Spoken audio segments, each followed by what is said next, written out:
anh không thể để một ai thay thế em. Dù rằng ngày mai một ai yêu anh, nhớ anh cũng không bằng em. Trọn đời nguyện yêu em mãi, kỷ niệm này đâu dễ phai. Dù rằng ngày mai tình phai, anh chẳng thể yêu thêm một ai. Một người mang thương yêu đến, một người lặng bước ra đi. Một người anh chưa từng yêu, hãy thế sao được trong ngàn yêu. Hãy để cho anh được nói, trọn đời yêu mỗi em thôi. Dù người ra đi ngàn năm, anh vẫn mãi yêu em ngàn năm. Trọn đời này anh không thể để một ai thay thế em. Dù rằng ngày mai một ai yêu anh, nhớ anh cũng không bằng em. Hãy để cho anh được nói, trọn đời yêu mỗi em thôi. Dù người ra đi ngàn năm,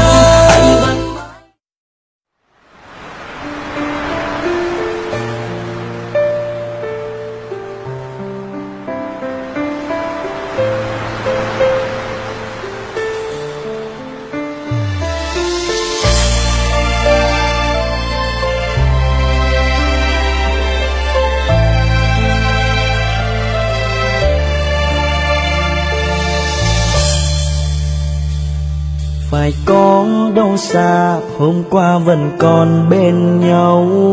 Lặng lẽ trao em yêu thương giữa bao hờn ghen. Hãy nói đi em, bao nhiêu lời em vẫn nói. Chỉ có anh thôi, dẫu qua đắng cay người ơi. Lạc giữa cơn mê, đêm đêm gọi thầm tên nhau. Lạc mất em rồi, trách anh sao quá dài khờ. Hãy hứa đi em, như bao lần em đã hứa. Chỉ có anh thôi, dẫu qua đắng cay người ơi.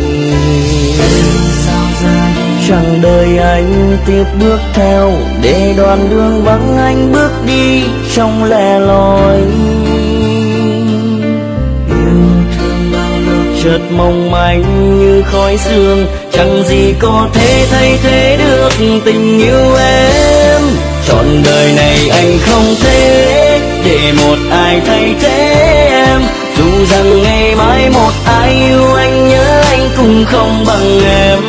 Trọn đời nguyện yêu em mãi, kỷ niệm này đâu dễ phai. Dù rằng ngày mai tình phai, anh chẳng thể yêu thêm một ai. Một người mang thương yêu đến, một người lặng bước ra đi. Một người anh chưa từng yêu, hãy thế sao được trong ngàn yêu. Hãy để cho anh được nói, trọn đời yêu mỗi em thôi. Dù người ra đi ngàn năm, anh vẫn mãi yêu em ngàn năm.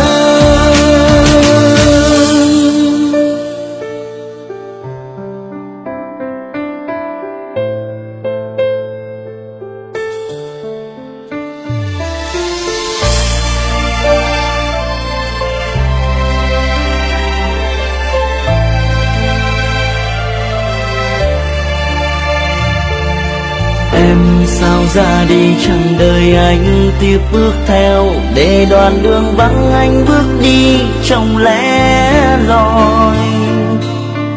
Yêu thương bao lâu chợt mong manh như khói sương, chẳng gì có thể thay thế được tình yêu em.